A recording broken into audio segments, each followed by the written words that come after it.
إن الحمد لله نحمده ونستعينه ونستغفره ونعوذ بالله من شرور أنفسنا ومن سيئات أعمالنا من يهده الله فلا مضل له ومن يضلل فلا هادي له وأشهد أن لا إله إلا الله وحده لا شريك له وأشهد أن محمدا عبده ورسوله يا أيها الذين آمنوا اتقوا الله حق تقاته ولا تموتن إلا وأنتم مسلمون يا أيها الناس اتقوا ربكم الذي خلقكم من نفس واحدة وخلق منها زوجها وبث منهما رجالا كثيرا ونساء واتقوا الله الذي تساءلون به والأرحام إن الله كان عليكم رقيبا يا أيها الذين آمنوا اتقوا الله وقولوا قولا سديدا يصلح لكم أعمالكم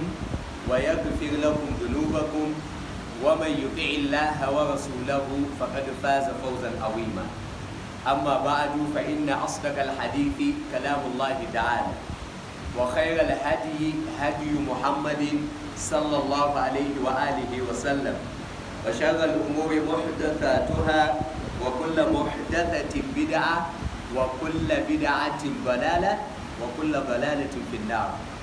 bayan haka al'ummar musulmi assalamu alaikum wa rahmatullahi wa barakatuh.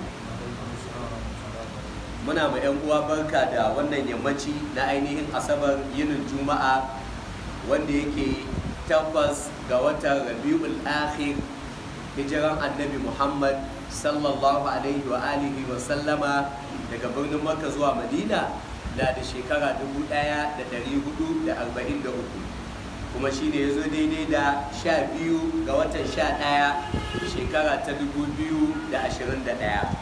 Idan jama'a ba a manta ba a wannan darasi namu mai albarka a wannan masallaci wato custom quarters a ainihin Utako Abuja tarayyar Najeriya, a wannan darasi namu da muke gabatarwa mai suna talkhis sifatus salatin nabi sallallahu alaihi wa alihi wa sallama min at-takbir ila at-taslimi ka annaka taraha, wallafan babban malami fadilatul allama Nasiruddin wa Nasirus Sunna Muhammad Nasiruddin Albani, Allah tabaraka wa ta'ala ya ji kansa da rahama.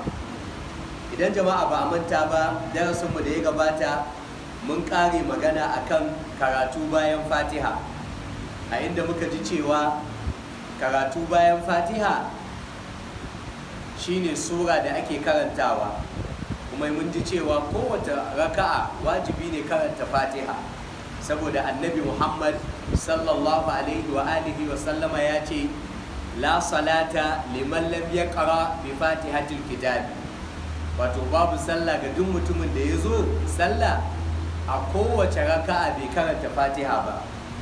Sannan mun ji cewa ita karatun Fatiha a kowace raka'a ake yi, sannan in an zo karatun ana son mutum ya yi karatun gaba-gaba, aya bayan aya, sala bayan sala.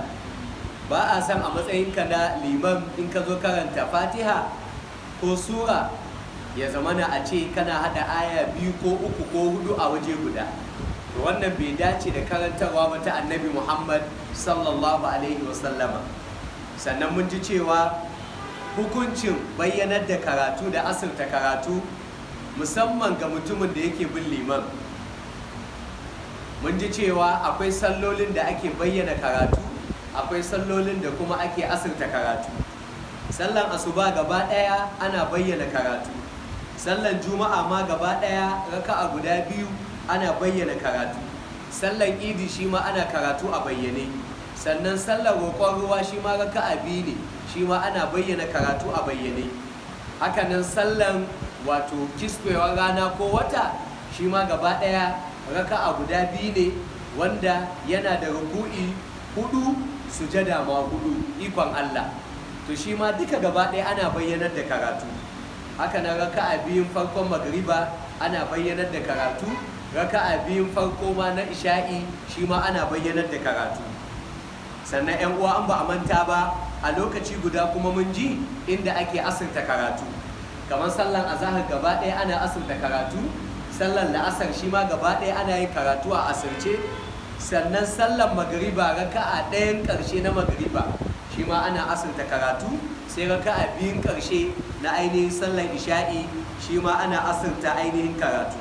Sannan mun ji cewa ya halatta babu laifi a karatun da ake yi a asirce, liman ya bayyana ma da mamu kamar aya 1 ko aya 2. Misali, ina karatu na a asirce, to sai in bayyana aya 1 a bayyane, sai kuma in koma in ci gaba da karatu na a asirce. Shi ma wannan duk mun karanta cewa ya halatta babu laifi, ya dace da sunna ta annabi Muhammad sallallahu alaihi wasallama.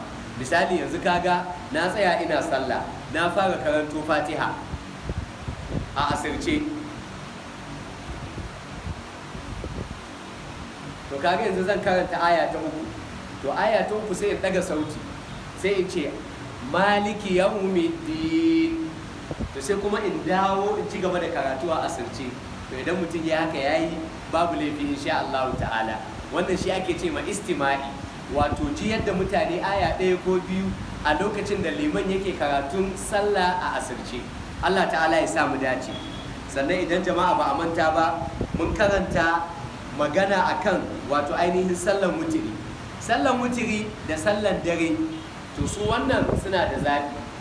Wani lokacin babu laifi mutum ya yi karatunsa gaba ɗayansu a bayyane, wani lokaci kuma babu laifi ka yi shi a asirce. Misali, yanzu ka tashi za ka yi sallan wutiri, to za ka iya yi a asirce, sannan a lokaci guda kuma za ka iya yin karatun duka a bayyane, wannan ya halatta. Hakanan sallan dare, akwai lokacin da za ka samu kanka kila kuna da yawa a ɗakin da kuke kwana, to kaga lokacin da ka ce za ka yi karatu ka ɗaga murya, za ka shiga haƙƙin jama'a da suke bacci, to shikenan sanda ka tashi za ka yi karatu sallan dare, to sai ka yi a asirce, ka yi a zuciyanka, wato ba tare da ka bayyanar da karatu ba, saboda mutanen da kuke kwana tare suna da haƙƙi a ainihin kanka, don haka kar ka hana musu bacci. Wannan sai shari'a ta shar'anta mana kowanne daga ciki. Allah ta'ala ka ba mu sa'a.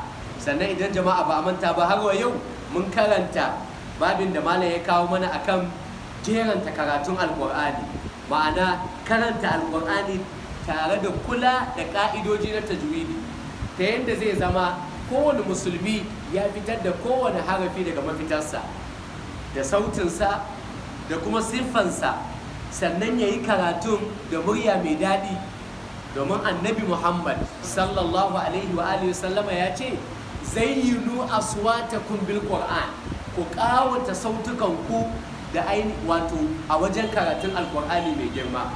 Kaga kenan ba a san idan kana karatun alƙur'ani ya zama kaman kana yin magana na yau da kullum, ko kuma ya zama kaman kana yin karatu na yau da kullum. A'a, ana son ka rera alƙur'ani rerawa mai daɗi, ba kuma rerawa irin na mawaƙa ba, ko kuma rerawa irin na masu kiɗa da rawa. A'a, rerawa ta musamman, duk wanda ya ji ya san cewa alƙur'ani kake karantawa. Kaga lokacin da ka ce misali alhamdulillahi rabbil alamin, kaga duk wanda ya ji wannan ya san cewa insha Allah ta'ala alƙur'ani ka karanta. Amma da za ka zo ka ce alhamdulillahi rabbil alamina arrahmani arrahimi maliki yawmiddini iyyaka na'budu wa iyyaka nasta'inu, kaga daga jin wannan jama'a za su fahimci cewa ba mene ba rera alƙur'ani kake yi ba, kawai kana yin karatun alƙur'ani ne kamar magana na yau da kullum. To kaga wannan bai dace game da littafin Allah ba. Ko kuma mutum ya rero alƙur'ani kamar yana waka, alhamdulillahi rabbil alamin, haka kamar yana waka, to shi ma kaga wannan ya saba wa sunna ta annabi Muhammad sallallahu alaihi wa sallama. Allah ta'ala ya samu dace. Sannan gaban mu ta karshe mun karanta yin maliman budi. Na'am, limamin ka na maka sallah, to sai ka ji ya tsaya ko kuma ya ɗauko aya ɗaya ya maimaita ta sau 3 to kaga alaman ayar da ke gaba ya manta, yana buƙatar a faɗakar da shi, yana buƙatar a tunatar da shi, to anan kaga babu laifi sai ka ainihin tunatar da liman. Wannan shi ake ce ma yin ma limamin ka ainihin buɗi. In har liman ya buƙata to ya dace a buɗa masa. To malamai suka ce da liman zai zo yana karatu ya tsallake aya 1 ko 2 ko 3 ko 4 ko 5, to anan ya za a yi? Wasu malaman suka ce idan ya kai aya babu laifi sai a dawo da shi ayoyin nan da ya tsallake. Wasu kuma suka ce a'a, tunda ba ɓata ma'ana yayi ba, tsallakewa ne kawai, a kyale shi ya ci gaba domin kada a samu rudani a cikin sallah. Don haka dai wasu malaman sun ambata cewa lokacin da liman ya karanta aya ya ɓata ma'ana, shi ma babu laifi a karanta wa liman ayar da take daidai, domin bai dace a ce ana sallah a masallaci ba an ɓata ainihin ayan Allah, an ɓata karatun alkur'ani mai girma. Allah ta'ala ya sa mu dace. Sannan ana yin maliman buɗi musamman a lokacin da ya bukata, lokacin da ya maimaita aya ɗaya ya je ya dawo ya tsaya cik, to anan sai a buɗa masa. Ko kuma a duk lokacin da aka ga alama ko da bai tsaya ba amma sai aka fahimci akwai alaman a yi masa buɗi, to anan babu laifi sai a yi maliman buɗi. Allah ta'ala ya sa mu dace. Yau za mu tashi gaba ta 6. Malam ya ce a ruku'u, wato yin ruku'i. Alhamdulillah, kaga duk mun gama tattaunawa akan gabobin da suka shafi sallah, to yau malam zai tattauna mana akan abin da ya shafi ruku'i.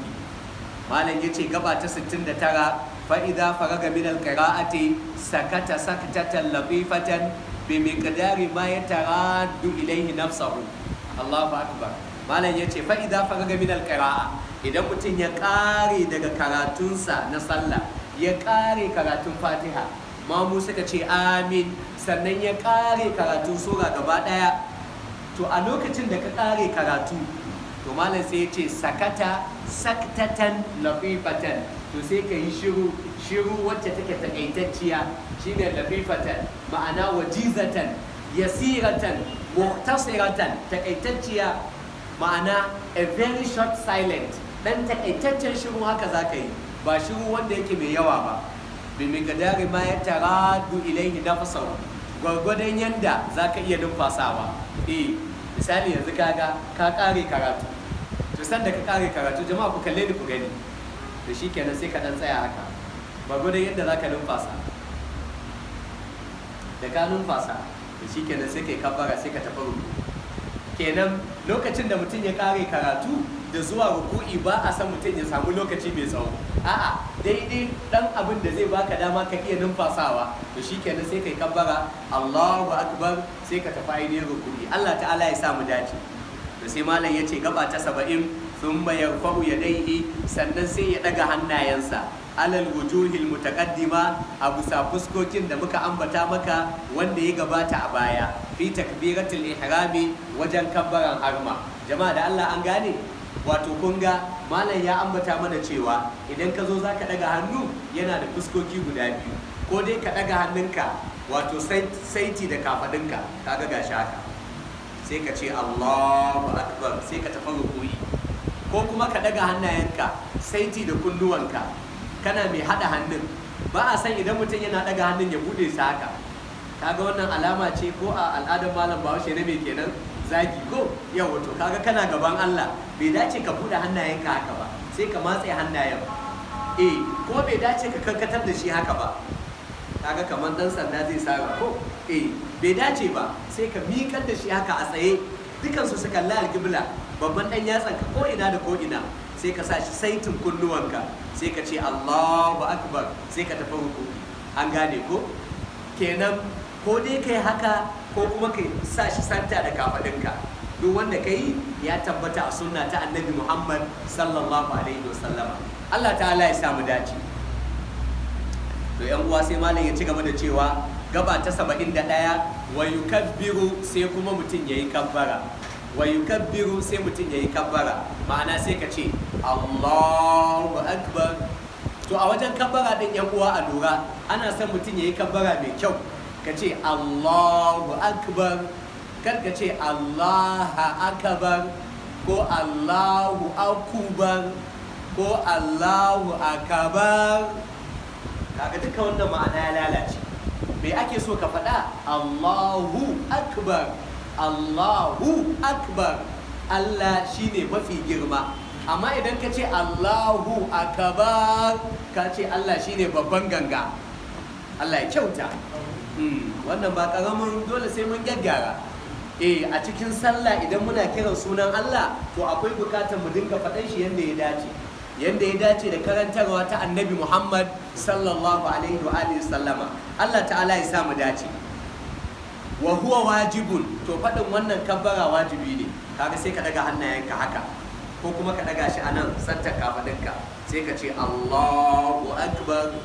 To faɗin kabbara din to wannan wajibi ne. Jama'a an gane ko? To sai gaban mu ta 72 malam yace thumma yarka'u, sannan sai mutum yayi ruku'i bi miqdar ma tastaqirru mafasiluhu, gwargwadon yanda gabobinsa zai daidaita, gwargwadon yanda gabobinsa za su zama madaidaita zai yi ainihin kabbara. An gane ko? Idan kai kabbara sai ka tafi ruku'i. Ana son gadon bayan ka ya miƙe gaba ɗaya, hannayenka kuma su ma su miƙe su ainihin dafa gwiwowinka gaba ɗaya. Ba a son ka bankaro hannayen haka. An gane ko jama'a? Ta yadda zai zama wanda ke kusa da kai ya zama ka takura shi, bai dace ba. Sannan ana buƙatar wato kanka shi ma ya miƙe. Ka san wani in yi ruku'i wani zai daga kan sama, wani kuma ya daga kan kasa. Ina son in dan gama mana theorin ne, da mun gama sai mu practical, daga shi sai mu addu'a mu tashi. Insha Allah ta'ala kan mu je wajen practical kuma lokacin ya tafi mana gaba daya. Yau ina son mai amfani da time management insha Allah. Allah ta'ala ya sa mu dace. An gane ko? Wato kan mutum ya dukar da kansa haka, kan kuma mutum ya daga kan sama, ko kuma mutum ya zama bayan nasa ya yi doro da shi, ya zama ya yi ruku'i kamar bayansa yana ciwo. To duka wannan bai dace ba. Ma'ana ana son mutum ya miƙar da bayansa, ana son hannayen mutum su miƙe sosai su zauna akan gwiwowinsa, sannan ana son kafafun mutum su ma su tsayi matuƙa su kalli kuma ainihin alƙibla. To wannan shine sifar ruku'i ta annabi Muhammad sallallahu alaihi wasallama. To malam sai ya ce thumma yarka'u, sannan sai mutum ya yi ruku'i bi miqdari ma tastaqirru mafasiluhu, gwargwadon yadda gaɓoɓinsa za su tabbata, za su daidaita a lokacin da ya yi ruku'i. Idan an ce mafasil ana nufin organs, ta yadda kowane organ na jikinka hannaye za su miƙe, kowane joint zai samu daidaituwa, ya zama babu wata matsala. Hannayenka su shimfiɗu akan gwiwowinka guda biyu, kafafunka su daidaita a ƙasa, ta yadda zai zama ba ɗaya yayi gaba ɗaya yayi baya ba. Ma'ana gangan jikinka gaba ɗaya kuma ya kalli alƙibla, kanka ya zama ya miƙe straight da bayanka, ba ya zama kai yayi ƙasa ba baya yayi sama, ko kuma ya zama kai yayi sama baya yayi ƙasa. Insha Allah ta'ala duk zan nuna mana yanzu nan, Allah yadda, Allah ta'ala ya taimaka mana. To sai malam ya ce wa ya'khudhu kullu udwin ma akhadahu, kowace gaba sai ta riƙe ainihin maruƙarsa, maruƙarta, kowace gaba ta koma daidai wa daidai inda take. Wa hada rukunun, wannan rukuni ne daga cikin rukunai na ainihin sallah. Ashe kaga wajibi ne in musulmi zai yi sallah ya zama lalle wa lalle jama'a ya cika ainihin rukuninsa. Idan kai sallah ruku'i bata cika ba to kaga akwai matsala. Sallar mutum ta samu damuwa, ko kuma a waye gari mutum ma kwata-kwata ma ya manta da ruku'in. Malamai suka ce to wannan na nuna cewa tun da ruku'i rukuni ne to kaga wannan raka'a kaman babu ita kenan. Wannan dalilin ta sa annabi Muhammad sallallahu alaihi wa alihi sallama ya ce ana riskar raka'a ne ma a sallah idan mutum ya samu mai jama'a, ya samu ruku'i kwarai da gaske. Yanzu da liman zai yi ruku'i kafin ya dago, sai ka samu sallah ka bi shi, to anan kame ka samu wannan raka'a din, Allah zai baka ladansa. Amma ka shigo masallaci bayan liman ya daga daga ruku'i, to jama'a ya za a yi kenan? Yanzu wannan raka'a mutum ya samu? Mutum bai same ta ba. Ashe kaga ana samun ana samun sallah ne ko ana samun raka'a ne idan mutum ya samu ruku'i, saboda muhimmancinsa. Idan kuma mutum ya rasa raka'a to kaga tamkar ya rasa, wato idan mutum ya rasa ruku'i kaga tamkar ya rasa raka'a kenan. Allah ta'ala ya samu dace. Sai yasa manzo Allah sallallahu alaihi wasallam yace tudrikul raka'a bi idrakil ruku'i, wato ana samun raka'a ne idan mutum ya samu ruku'i. Da mutum yanzu zai zo sallar juma'a sai ya zama ya rasa raka'a ta farko, an zo ana raka'a ta biyu bai samu ruku'i ba ta raka'a ta biyu, abin da ya iya samu kawai sujada guda biyu. Da yanzu a nan jama'a wannan mutumin ya samu sallar juma'a ko bai samu ba? Bai samu sallar juma'a ba. Idan ya tashi ya zai yi raka'a biyu zai yi ko raka'a hudu sallar azhar? Zai yi raka'a hudu sallar azhar. Me yasa? Saboda bai samu ruku'i ba. Ashe kaga samun ruku'i shine samun sallah. Lokacin da ka samu ruku'i ka samu raka'a. Malamai suka ce da za ka zo ka samu liman yana ruku'i ka iya faɗin koda me subhana rabbiyal azim kawai so ɗaya, sannan sai liman ya dago, to insha Allah ta'ala ka samu ruku'i. Allah ta'ala ya samu dace. Kaga anan ne nake nasihantar da mu yan uwa, idan za mu zo sallah don Allah ko da mun ji liman yayi ruku'i to mu dinga tahowa a hankali, domin shi kuma wannan umarni ne na annabi Muhammad sallallahu alaihi wasallama. Manzon Allah ya ce idan ataitum ila sala, idan za ku taho sallah fa alaikum bisakina, ina umartan ku da natsuwa, ku yi tafiya a hankali. Manzon Allah ya ce fama adraktum fasallu, abinda kuka samu tare da liman ku sallata, wa ma fatakum, abinda ya tsere muku kuma fa atimmu ku cika. A wata riwaya faqudu kurama. Wannan kaga hadisi ne ingantacce, Imam al-Bukhari da Muslim suka rawaito shi, Allah ta'ala ya ji kansa da rahama. Kaga wasu zaka samu a san da liman ya ruku'i sai ka ji dip sai ka ji gudu. Ina da haka ne ko akan makalla yawa. In dai kana liman zaka samu da kayan ruku'i in ba sa abu sai ka ji jama'a na gudu haka dip.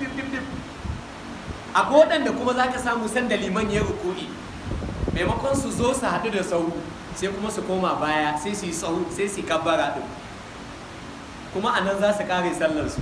Da shi kuma kaga anan annabi Muhammad sallallahu alaihi wasallam ya ce la salata liman salla khalfa safi, babu sallah ga wanda ya salla a bayan sahu. Kaga ashe lokacin da ka ji liman yayi ruku'i sai ka ki zuwa ka haɗu da sahu dan kana son ka samu sallah, ka gani sai kai ruku'i ba a cikin sahu ba, sai ka tsaya ka kare sallan a wajen. Kaga wannan hadisi yana nuna maka manzo Allah sallallahu alaihi wasallam yace baka da sallah saboda baka zo ka haɗu da sahu ba. Wani mutum yayi haka zamanin annabi Muhammad, da labari ya ishe ma annabi sai annabi ya taba shi haka ya kama shi yace zadakallahu hirsan, Allah ya kara maka kwaɗayin san wato samun ladan sallah, amma wala ta'ud da yau karka kara. Idan ka ji liman yayi ruku'i to ka tako a hankali ka zo ka haɗu da sahu, kar ka gudu, kar ka ce kuma ka san akwai masu dubara sai a yi ruku'in ana jawowa ana matsowa har a haɗa sahu. Wannan duka duk dubara ne, bai dace ba. Wallahi jama'a sai yasa mu dinga daurewa ya ɗan uwa, duk in za mu zo sallah mu dinga zuwa da wuri.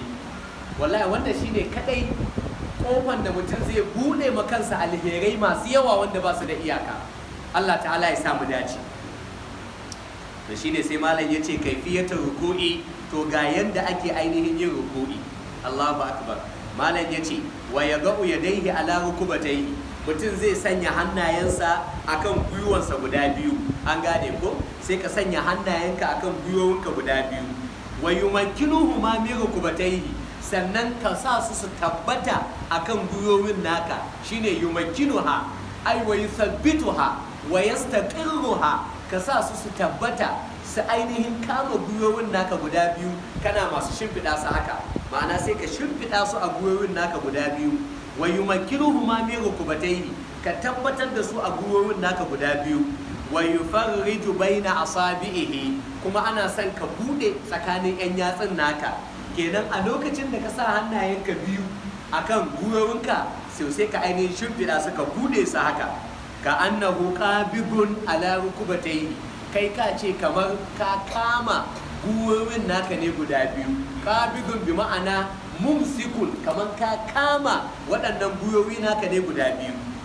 Wa hada kulluhu wajibun, mala yace wannan gaba ɗayansa wajibi ne. Idan mutum ya zo zai yi ruku'i a sallah to ya aikata haka, ya kama gwiwansa kuma ya shimfiɗa 'yan yatsun nasa haka akan gwiwowinsa, to wannan wajibi ne, tilas ne, umarni ne na annabi Muhammad sallallahu alaihi wa alihi sallama. Allah ka samu dace.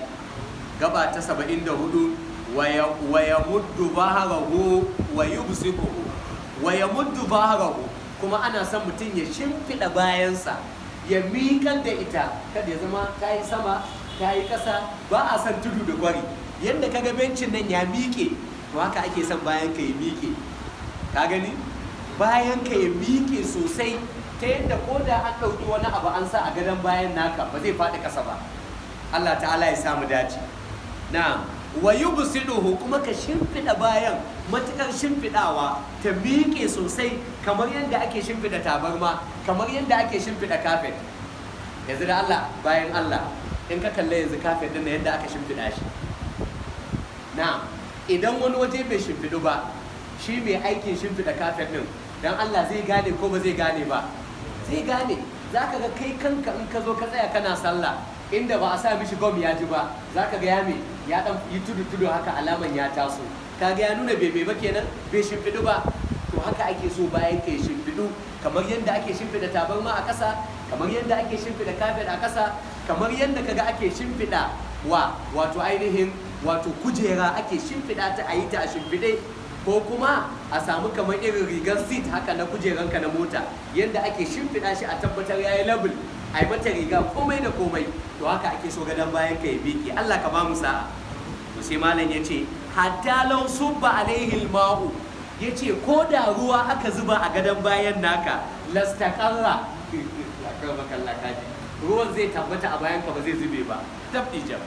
Yanzu yau yadda musulmanmu suke ruku'i, inda za a ɗebo ruwa kowa a zuba a bayan shi ya ka gani, a in ba sa'a ba sai dai a cika masallacin gaba ɗaya kawai.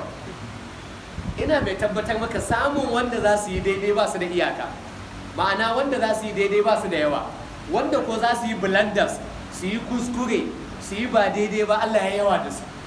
Ka gani malam ya ce ko da ruwa ne za a ɗebo a zuba a gadon bayan mutum, lastaqarra ruwan zai tabbata ba tare da ya zube kasa ba. Allahu akbar. Allah ka ba mu sa'a, Allah ka ba mu ikon kamanta sallah irin ta annabi Muhammad. Wa huwa wajibun, malam yace wannan wajibi ne. Kenan a wajen sallah wajibi ne idan mutum yazo zai yi sallah, lalle a wannan sallah tasa ya miƙar da gadon bayansa, ya zama bayansa kamar za a zuba ruwan kuma ya zama bai zuba a ƙasa ba. To yin haka wajibi ne. Yin haka sunna ce wajiba ta annabi Muhammad sallallahu alaihi wasallama. To sai gaba ta 75 malam yace wala yakhfidu ra'sahu, ba a san mutum ya dukar da kansa a lokacin da yake ruku'i, wala yarfa'uhu, kuma ba a san mutum ya daga kansa a lokacin da yake ruku'i. Insha Allah wannan kaga duk mu ma gabatar da bayanin, abin da dai kawai ya rage shine mu yi shi a aikace, kuma za mu yi insha Allah ta'ala. Allah ta'ala ka taimaka mana. Wato ma'ana a lokacin da kai ruku'i, kaga ka ɗauka ga ka haka bayan ka a miƙe, to mu ɗauka wannan shine kan naka, to wannan kan naka ba a son ka ɗaga shi haka, wannan kan naka ba a so ka ɗaga haka. Kaga idan ka ɗaga, kaga bayan bai miƙe ba kenan. Ana son ya tafi ne haka straight a miƙe. Idan kuma ka dukar da shi, kaga ka ɗauka kamar wannan kan kenan, in ka dukar haka, to kaga shi ma bayan zai gangaro. Inda za a zuba ruwa kaga ruwan zai zubo ta nan, amma idan ka daga kan kuma, to inda za a zuba ruwa kaga ruwan zai gangara ta baya. Allah ta'ala ya samu dace. To sai malam ya ce walakin sai dai ya ja'aluhu musawiyan li bahrihi, mutum ya sanya wato ainihin kansa ya daidaitu da gadon bayansa, ma'ana kan ya daidaitu, kun gani, da gadon bayansa ya zama ya miƙe haka, ba wani tudu babu kwari, kan bai daga ba, kan bai yi ƙasa ba. Yawwa ta yadda zai zama bayan zai ainihin bayyana, ya bulluko ƙasa haka, to ba a san haka. Ana son kai matukar kwantar da shi, ka miƙar da shi matuƙa, to wannan shine abin da ake bukata. Shine sai malam ya ci gaba da cewa walakin sai dai ya ja'aluhu musawiyan, ana son mutum ya daidaita gadon bayansa libaharihi, wato ainihin ya daidaita kansa. Walakin sai dai ya ja'aluhu, ana son mutum ya sanya kansa musawiyan, ya zama daidai wa daida libaharihi ga gadon bayansa. Allah ta'ala ya sa mu dace. To sai malam ya ce na 76 wa yuba'idu mirfaqaihi an jambaihi, kuma ana son mutum ya nesanta wato ainihin mirfaqaihi, gwiwowin hannunsa an jambaihi, game da ainihin geffansa guda biyu. Ba a son da kai ruku'i ka matse sa haka, ana son ka dan nesanta su, ya zama ka dan bar tazara tsakanin wato ainihin gwiwanka nan da kuma ainihin kafadinka, ma'ana ka dan bar tazara, sai dai kuma tazaran da zaka bari kada ya zama yadda zaka takura dan uwanka, ta yadda kaga in ka bubbude haka da yawa kaga wanda ke kusa da kai zaka takura shi. Allah ta'ala ya samu dace. Malam sai ya ce na 77, wa yaqulu fi ruku'ihi, sai mutum ya faɗa a cikin ruku'insa ya ce subhana rabbiyal azim, subhana rabbiyal azim, subhana rabbiyal azim 3 marratin, so 3 au akthara ko sama da haka, an gane ko? Malam a ƙasa ya ce ku je ƙasa jama'a, ya ce wa hunaka adkarun ukhra, akwai waɗansu zikirora ɗin na daban tuqalu fi hadha rukuni, wanda ake faɗanta a wannan rukuni min haddawil, a ciki akwai masu tsawo, wa min hal mutawassit, daga ciki akwai tsakatsakiya, wa min hal qasru, wa min hal qasir, daga ciki kuma akwai takaitacce. turaji fi sifati salatin nabi min at-takbir ila at-taslim ka annaka taraha, ka karanta waɗannan addu'o'i, ya kawo maka a cikin babban littafin sifati salatin nabi. Allah tabaraka wa ta'ala ya samu dace. Dan haka ƴan uwa, wannan shine addu'a din da ake yi. Dan haka ƴan uwa a lura, ba a cewa subhanallahi al-azim wa bihamdihi. Gaskiya abin da ya tabbata tsantsa daga annabi Muhammad sallallahu alaihi wasallama shine kawai kace subhana rabbiyal azim, kawai sarki ya tabbata ga Allah mafi girma, shikenan. Riwayan da ta zo cewa ana cewa wa bihamdihi, to binciken malaman hadisi ya nuna cewa bai inganta ba da isnadi ingantacce daga annabi Muhammad sallallahu alaihi wasallama. Allah ta'ala ya samu dace. To sai gaban mu ta gaba, taswiyatul arkan, daidaita rukunai, wato daidaita gaɓoɓin jikinka a lokacin da ka tafi ruku'i. Gaba ta 78, wa minas sunna, yana daga cikin sunna ta annabi Muhammad sallallahu alaihi wa sallama, ay yusawwiya bainal arkani fi duli, mutum ya daidaita tsakanin rukunan gaɓoɓin jikinsa fi duli, wato a lokacin, wato ainihin a lokacin da yake ruku'i. Fa yaj'alu ruku'ahu, ya zama ya sanya ruku'insa, wa qiyamahu, da kuma tsayuwansa, ba'da ruku'i, bayan ruku'i, wa sujudahu, da kuma sujadarsa, wa jilsatahu bayna sajadataini, wato ainihin da zaman da zai yi tsakanin sujadu guda biyu, to qariban min as-sawa, ya zama ya sanya su daidai wa daidai, daga wannan sai wannan, daga wannan sai wannan. Ma'ana ba a san da kai kowanne ya zama ka wahalar da kanka, a'a ana son ka daidaita gabobin naka, kowane gaba ta miƙe ta kalli alƙibla, kowane gaba a ije ta yanda ya dace, ba tare da ragi ba, ba tare da ƙari ba. Kar ka takura kanka, kar kuma ka tsananta wa kanka. Kar ka yi ruku'i kamar za ka kwanta, ko kuma ka yi ruku'i kamar an dubuku ne ka za a saka ka a cikin buhu, to ba a son mutum ya haka. Ya zama ka yi shi daidai wa daida, shi baka zurfafa ba kuma baka ainihin takura wa kanka ba, ma'ana ba tare da guluwi ba kuma ba tare da ifradi ba. Guluwi shine wuce gona da iri, ifradi kuma wato ifrad wa tafrid, wato ba tare da gajartawa ba kuma ba tare da wato ainihin tsawaitawa ba. Allah ta'ala ka ba mu sa'a.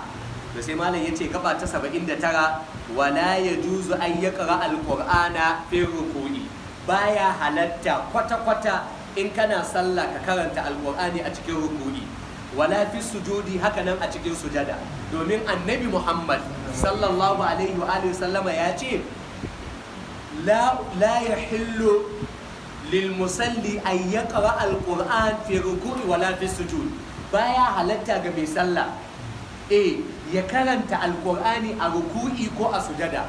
Sai manzon Allah ya ce fa amma fi ruku'i fa azmu fihi rabb, ruku'i ku yawaita girmama Allah madaukaki, shine ka yawaita faɗin subhana rabbiyal azim, subhana rabbiyal azim, ko kuma ka ce subhanallah walhamdulillah wala ilaha illallah wallahu akbar wala hawla wala quwwata illa billah. To shine addu'an da ake bukatar mutum ya yawaita a cikin mai jama'a, a cikin ainihin ruku'insa. Wala fi sujud, haka nan ba a son kuma ai karatun alqur'ani a sujada, domin manzon Allah sallallahu alaihi wasallam ya ce ba a yin karatun qur'ani a ruku'i kuma ba a yi a sujada. Ya ce wa amma sujudu fajtahidu fi du'a, amma a sujada ita kuma ku yawaita ainihin roƙon Allah akan ya biya muku bukatun ku. Manzo Allah ya ce fa qamilun ayyustajaba lakum, insha Allah ta'ala Allah zai amsa muku addu'o'in ku. Allah ta'ala ka amsa mana.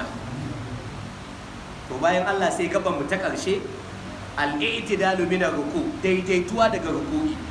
malam yace gaba ta 80 thumma yarfa'u sulbahu min ruku'i, sannan sai mutum ya dago gadon bayansa daga ruku'i. wa hadha rukunun, wannan shi ma rukuni ne daga cikin rukunnan sallah. wa yaqulu fi athna'il i'tidali, a lokacin da a tsakiyar lokacin da kake daidaituwa sai ka faɗa wannan addu'a, sami Allahu liman hamida, Allah ya ji wanda ya gode masa. wa hada wajibun, faɗan wannan addu'a a cikin wato lokacin da kake ɗagowa daga ruku'i shi ma wajibi ne. sai gaba ta 82 wa yarfa'u yadayhi, sannan sai ka ɗaga hannayenka guda biyu, kaga haka kenan, ma'ana sai ka ɗaga shi haka. kar a manta ƴan uwa, ko dai santa da kunni ko kuma daura da me da ainihin kafaɗu, kamar yadda muka yi bayani a baya. indal i'tidali alal wujuhil mutaqaddima, a lokacin da kake dagowa daga ruku'i, kamar dai yadda muka yi bayani a fuskokin da suka gabata, shine ko dai ka sa hannayen naka santa da kafadu, ko kuma ka sa shi santa da me da ainihin kunnuwanka. sannan sai gaba ta 83 malam yace thumma yaqumu, sannan sai mutum ya miƙe mu'tadilan, yana mai daidaituwa mutma'innan a natse, hatta ya akhudha kullu azmin ma akhadahu, har sai kowace gaba ta koma inda take, hannayenka su koma inda suke, gadon bayanka ya koma yanda yake, kanka ya koma ya tsaya, ka tsaya cik daidai wa daida. wa yaqulu fi hadal qiyam, to a wannan tsayuwa da kai sai ka karanta wannan addu'a ka ce rabbana walakal hamdu, rabbana ya Allah ubangijinmu, walakal hamdu, dukkan yabo da godiya ta tabbata a gare ka ya Allah. wa hadha wajibun, to wannan wajibi ne ala kulli musallin, akan duk mutumin da yazo yana sallah, walau kana mu'tamman, an gane ko? Allahu akbar. malam anan yace walau kana mu'tamman, ko da mutum ne wanda ake ainihin koyi da shi, an gane ko? to wajibi ne, ko da ana koyi da kai to wajibi ne. fa innahu wurdul qiyam, domin wannan wani addu'a ne, wani yanki ne na tsayuwa. amma tasmi'u fa wurdul i'tidal, an gane ko? amma malam yace amma tasmi'u, amma shi abin da ya shafi at-tasmi', fadin sami Allahu liman hamidahu, to fa wurdul i'tidal, wannan shine addu'an da ake yi yayin dagowa daga ainihin ruku'i. jama'a da Allah an gane, wato malam anan yana so ya ce da mu, wato idan mutum ya dago daga ainihin ruku'insa, to sai ya karanta wannan addu'a, ya ce rabbana walakal hamdu, bayan ka daidaita kenan. ku gane ashe addu'o'in guda biyu ne. lokacin da kake dagowa, to shine addu'an wato ainihin dagowa daga ruku'i, shine zaka ce sami Allahu liman hamida, kamar yadda zan nuna mana yanzu insha Allah ta'ala. Allah ka ba mu sa'a. sannan lokacin da ka koma ka tsaya, to shi kuma sai ka ce rabbana walakal hamdu. to a wannan addu'a rabbana lakal hamdu yana da salo guda uku, ko dai ka ce rabbana walakal hamdu, ko kuma Allahumma rabbana lakal hamdu, ko kuma Allahumma rabbana walakal hamdu. idan kai waɗannan guda uku, kowanne ɗaya ya tabbata a sunna ta annabi Muhammad sallallahu alaihi wasallama. ko dai ka ce rabbana walakal hamdu, kaga ba na ɗaya ba kenan. na biyu ka ce rabbana me yake da suna Allahumma rabbana lakal hamdu, ko kuma mu ce na ɗaya rabbana walakal hamdu, na biyu rabbana lakal hamdu, kaga sai ka cire wawun kenan. na uku kuma sai ka hada su duka, Allahumma rabbana walakal hamdu. in kai waɗannan guda uku, to duka ya tabbata kenan, sai ya zama wani lokacin kai wannan, wani lokacin kai wannan, wani lokacin kai wannan. Allah ta'ala ya samu dace. jama'a na ji kun yi shiru, da Allah ana ganewa, ana fahimta sosai. ko don darasin yau baya hadawa da aiki, kila sai sa ka dan yi shiru. Allah ya mana taimako, za mu yi aikin yanzu in Allah ya yarda. Allah ka ba mu sa'a. to sai malam anan ya ce gashi a ƙasa, ya ce wa hunaka adkarun ukhra tuqalu huna, akwai wadansu zikirora da ake karantawa a nan. faraji sifatus salah, ka ainihin koma ka karanta littafin ainihin asalin babban sifatu salatun nabi ɗaba'a ta 11. Allah ta'ala ka ba mu sa'a. to sai malam ya ce wa yusawwi baina hadal qiyam wa ruku'i fi duli kama taqaddama. shikenan wa yusawwi, sannan sai mutum ya daidaita baina hadal qiyam tsakanin wannan tsayuwa wa ruku'i da wannan ruku'i da ka dago fi duli a wajen tsayuwa, ma'ana ana son ka daidaita yanda ka dan dade a ruku'i to shi ma ka dan dade a tsaye kafin ka tafi ainihin sujada. An gane ko kama takaddama kamar yanda bayani ya gabata a baya. To malam anan sai ya ce gashi a gaba ta biyu ya ce wala yushra'u wada'ul yadaini ihdahuma 'ala al-ukhra fi hadha al-qiyam.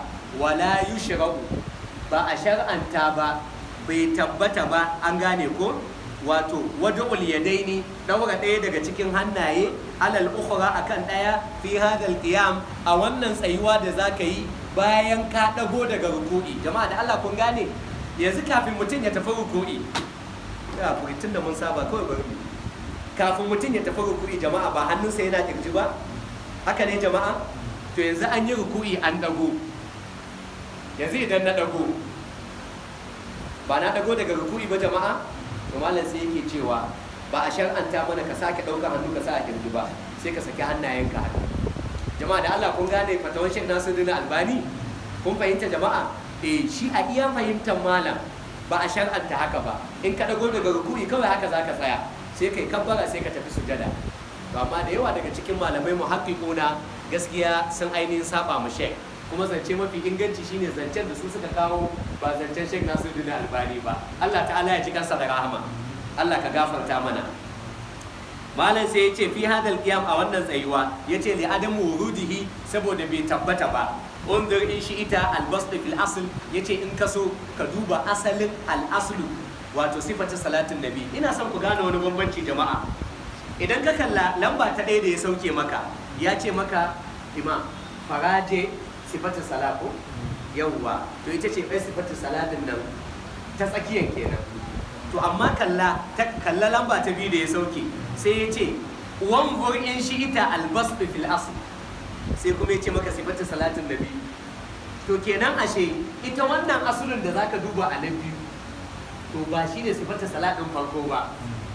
Kenan ashe kaga littafin sifatu sala, kaga littafai ne guda nawa kenan? Guda uku. Kaga na daya talkhis, gashi shine na daya, sai kuma sifatu sala shine tsaka-tsakiya intermediate one, sai kuma asalin babban shine aslu sifatu sala a mujalladi guda uku. Jama'a da Allah an gane sakon, Allah ta'ala ya sa mu dace, Allah ya mana taimako, Allah ka gafarta mana.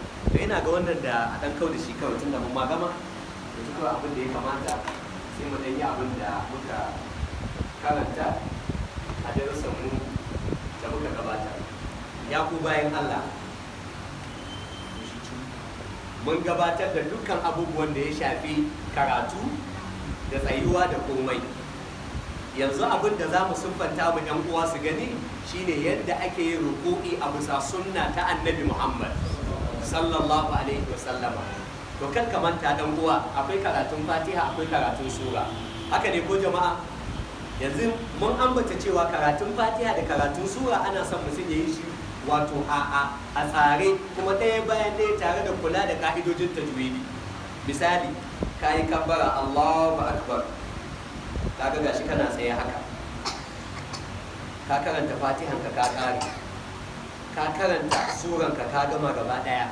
Jama'a da Allah ana gani na? Kowa na gani? To shikenan. Yanzu ba za a tafi ruku'i ba, to farko sai ka daga hannayenka, ko dai santa da kunnuwanka, kana hada hannayen haka, kar ka bude hannayen haka.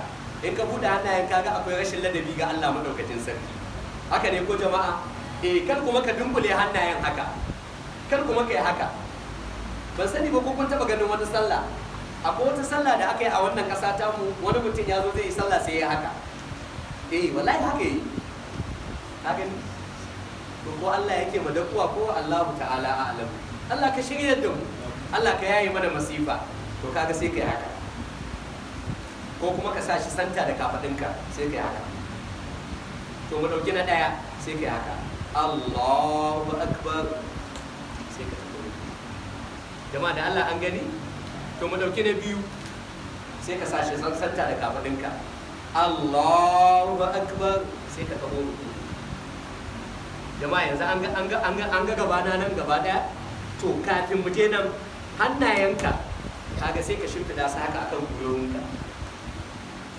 Ba sani ba jama'a da Allah ana gani?